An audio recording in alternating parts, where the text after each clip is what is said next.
Hi friends, हमने पिछली video में देखा है कि किस तरह से आप यूनिवेरिएट नॉर्मेलिटी को कैलकुलेट कर सकते हैं और उसके हवाले से हमने एसपीएसएस में देखा है कि डिफरेंट हमारे पास प्रोसीजर थे, जिनमें से स्क्यूनेस और कर्टोसिस था, कीएस टेस्ट था, हिस्टोग्राम में क्यू प्लॉट है, बॉक्स प्लॉट है।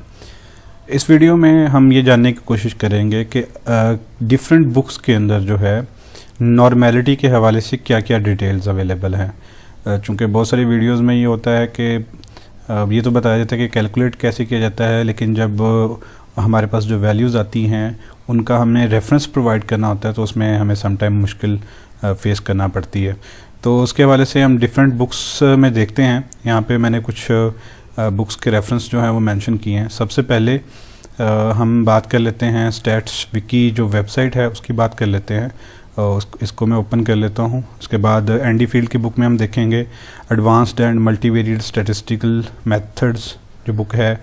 क्रेग की जो है उनमें से देखेंगे। टेबैकनिक एंड फिडल की बुक में से देखेंगे और प्रोफेसर हेयर की जो बुक हैं उनमें से देखेंगे। 2 एडिशन है, 7th और 8th एडिशन जो है। और इसके अलावा स्टीवंस की जो बुक है, पीटर और स्टीवन जो है, इनकी जो बुक है applied multivariate statistic for social sciences, इसमें भी हम देखेंगे कि क्या प्रोसीजर है और क्या क्या बताया गया है डिफरेंट एनालिसिस के हवाले से कि क्या उनका जो नॉर्मेलिटी है, नॉर्मेलिटी के हवाले से क्या क्या डिटेल्स जो हैं वो हमें दी गई हैं कि क्या क्या आप क्या बेंचमार्क्स हैं, क्या थंब रूल्स हैं। ये सबसे पहले स्टैट्स विकी की बात कर लेते हैं। प्रोफेसर गैस्किन्स की जो ये जो एक विकी है, स्टैट विकी वेबसाइट है, और इसमें इन्होंने डाटा स्क्रीनिंग के अंदर जो है काफ़ी ज़्यादा डिटेल्स बताई हैं कि अगर आप डाटा को स्क्रीन कर रहे हैं तो उसमें नॉर्मेलिटी के हवाले से उसका प्रोसीजर, उसकी वीडियोस भी शेयर की हुई हैं उन्होंने। तो नॉर्मेलिटी के अंदर जो है इन्होंने शेप के हवाले से स्क्यूनेस और कर्टोसिस की बात की है, और यहाँ पे इन्होंने ये बात की है कि if your skewness value is greater than 1 then you are positive skewed, it is less than -1 you are negative skewed. If it is in between, then you are fine. Some published threshold are a bit more liberal and allow for up to ±2.2 or instead of +/-1. So एक threshold जो है +/-1 है, second threshold +/-2 है, लेकिन इन्होंने कोई reference नहीं दिया है। हम देख लेते हैं कि इसका रेफरेंस क्या है। और सेकंड इन्होंने लिखा हुआ है कि if the absolute value of the skewness is less than 3 times the standard error then you are fine, otherwise you are skewed. Like ये जो वैल्यू स्टैंडर्ड एरर की हमारे पास आती है, ये स्टैंडर्ड एरर जो है इसमें ये एब्सोल्यूट वैल्यू है 0.808 और स्टैंडर्ड एरर की वैल्यू जो है 0.273 है। अगर ये 2 or 3 times स्टैंडर्ड एरर हो, उससे अगर आप इसको 0.273 को 3 के साथ मल्टीप्लाई करते हैं और तब भी अगर वैल्यू जो है जो आती है वो 0.80 से स्मॉल होती है, तो इसका मतलब ये है कि you are fine. Okay, next जो कर्टोसिस के हवाले से है, तब भी वहाँ पे भी उन्होंने यही थंब रूल्स जो बताए हैं, और इन्होंने बताया है कि यहाँ पे 2.20 और लेस देन 1, और यहाँ पे ये रेफरेंस इन्होंने दिया हुआ है 1983 का। और इन्होंने बताया कि अगर इन केस अगर आपके फिर भी डिस्ट्रीब्यूशन जो है नॉर्मल नहीं होती है तो आप ट्रांसफॉर्मेशन कर सकते हैं। उसका प्रोसीजर जो है ये वीडियो में अवेलेबल है। ओके, नेक्स्ट हमारे पास जो बुक है वो एंडी फील्ड की है, और यहाँ पे मैंने मेंशन किया है कि पेज नंबर 386 से 405 तक इन्होंने ये डिटेल्स जो है वो दी हैं। तो हम यहाँ पे 386 पेज जो है उस पर देख लेते हैं क्या डिटेल्स अवेलेबल हैं। सो यहाँ पे स्पॉटिंग नॉर्मेलिटी के हवाले से 6.10 ये हेडिंग है, और इसमें 2 तरह के उन्होंने बताया तरीके हैं नॉर्मेलिटी को स्पॉट करने के। एक यूजिंग ग्राफ है जो कि पीपी प्लॉट्स हैं, प्रोबेबिलिटी प्लॉट्स, और सेकंड जो इसमें प्रोसीजर है वो उन्होंने इसको परफॉर्म करके भी बताया है कि सेकंड उसका क्यू प्लॉट्स भी हैं, उन्होंने बताया, उससे भी आप उसको चेक कर सकते हैं। तो ये पीपी प्लॉट से उन्होंने सिंपल प्रोसीजर है, लाइक यहाँ पे एनालाइज में जाने के बाद डिस्क्रिप्टिव स्टैटिस्टिक्स, और ये पीपी प्लॉट्स हैं।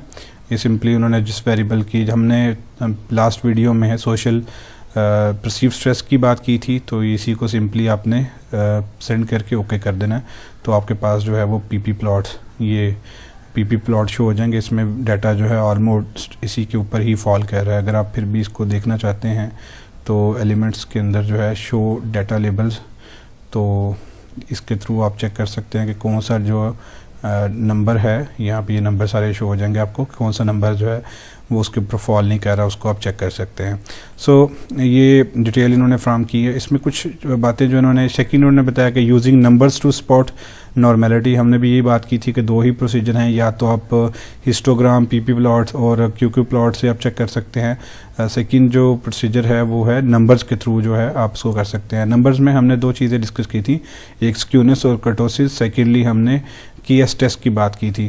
तो सिमिलरली यहाँ पे भी इन्होंने हिस्टोग्राम और ये ऑप्शन जो हैं वो यूज़ किए हैं, और इसमें इन्होंने एक बात लिखी है, positive value of skewness indicate a pile up of scores on the left of the distribution, whereas negative value indicate a pile up on the right. Positive value of kurtosis indicate heavy tail distribution, whereas negative value indicates light tailed distribution। वो जो पीकरनेस है data के अंदर जो है उसके बारे में हमें ये कर्टोसिस वैल्यू बताती है। और यहाँ पे इन्होंने भी बात की है, वो जो हमने सेट स्टैंडर्ड अभी बात किया था कि जी स्कोर की जो वैल्यू आनी चाहिए, अगर हम डिवाइड कर देते हैं स्क्यूनेस की वैल्यू को स्टैंडर्ड एरर की वैल्यू के साथ जो कि स्क्यूनेस की होती है, उससे जो वैल्यू आएगी वो जेड की जो वैल्यू है उसका हमने बेंचमार्क जो कट ऑफ वैल्यू थी वो +-2 भी डिस्कस किया था लास्ट वीडियो में। यहाँ पे इन्होंने मेंशन किया the resulting z scores can be compared against value that you would expect to get if skew and kurtosis were not different from 0। So an absolute value greater than 1.96 is significant at p less than 0.05, above 2.58 is significant at p value 0.01 and above 3.9 is significant at। so यहाँ पे इन्होंने इसकी detail बताई हुई है, तो it would be better कि 2 तक रहे वैल्यू जो है। नेक्स्ट इन्होंने कुछ और चीज़ें भी बताई हैं। All this test are based on null hypothesis significant testing and this means that in large sample they can be significant even for small and unimportant effects जो है। जो हमारे पास हाइपोथेसिस टेस्टिंग है, जो कि हम केस टेस्ट की बात करते हैं, तो उसमें लार्ज सैम्पल के अंदर जो है can be significant even for small. हमने बात की थी कि केएस टेस्ट हमारा भी लास्ट वीडियो में वो इनसिग्निफिकेंट शो हो रहा था, सिग्निफिकेंट शो हो रहा था, उसमें 0.05 से लेस वैल्यू थी। तो ये पॉसिबिलिटी है कि लार्ज सैम्पल्स के अंदर जो है ये जो टेस्ट है वो यूजलेस हो जाए। In small samples they will lack power to detect violation of assumption। We have also seen in this chapter that the central limit theorem means that as the sample size get larger, the assumption of normality matters less because the sampling distribution will be normal regardless of whatever population data look like।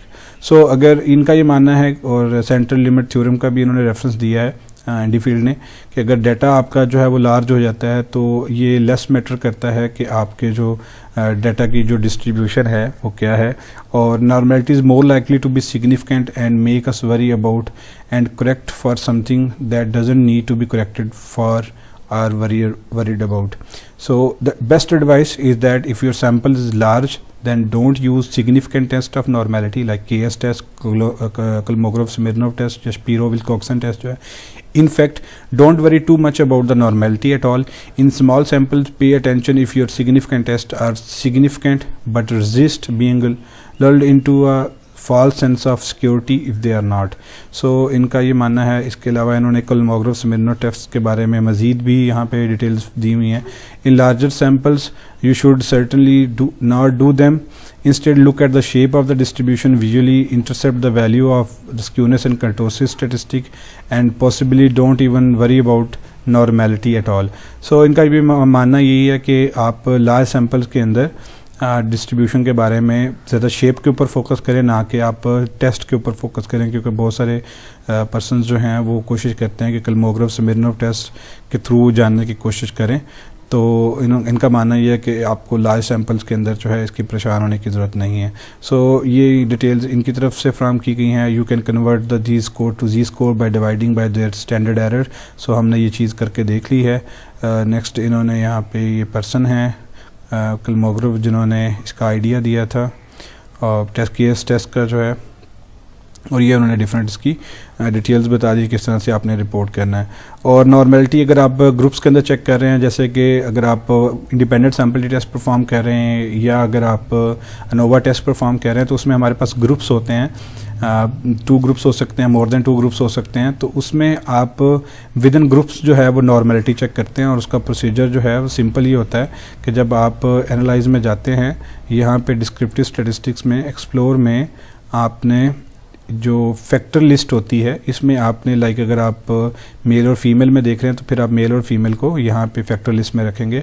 और अब आपको ये जो results देगा वो mail और female के according होंगे, लाइक ये मेल के रिजल्ट हैं, ये फीमेल के रिजल्ट हैं, तो इसके अकॉर्डिंग वो आपको रिजल्ट बताएगा। सिमिलरली डिस्ट्रीब्यूशंस भी सेपरेटली वो आपको शो करेगा। तो ये यहाँ पे आप इसको दूसरा तरीका इन्होंने बुक में जो बताया हुआ है वो ये तरीका है कि आप यहाँ पे जाके इसको जो है फाइल को स्प्लिट भी कर सकते हैं, स्प्लिट फाइल, और on the basis of organize on the basis of group जो है इसको पर क्लिक करके आप इसकी बेस के ऊपर भी स्प्लिट करके रिजल्ट जो है वो ले सकते हैं, अगर आप मेल और फीमेल के लिए सेपरेट लेना चाहते हैं। तो दोनों प्रोसीजर जो है वो यूज़ किए जा सकते हैं। नेक्स्ट जो है हमारे पास जो बुक है हम उसकी बात करते हैं, वो बुक है advanced and multivariate statistical methods.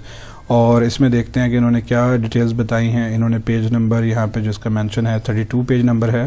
So 32 page number हम चेक कर लेते हैं वहाँ पे क्या डिटेल्स अवेलेबल हैं। सो इन्होंने जो डिटेल्स फ्राहम की हैं वो हमारे पास ये नॉर्मेलिटी के हवाले से डिटेल्स हैं, हम इनको चेक कर लेते हैं।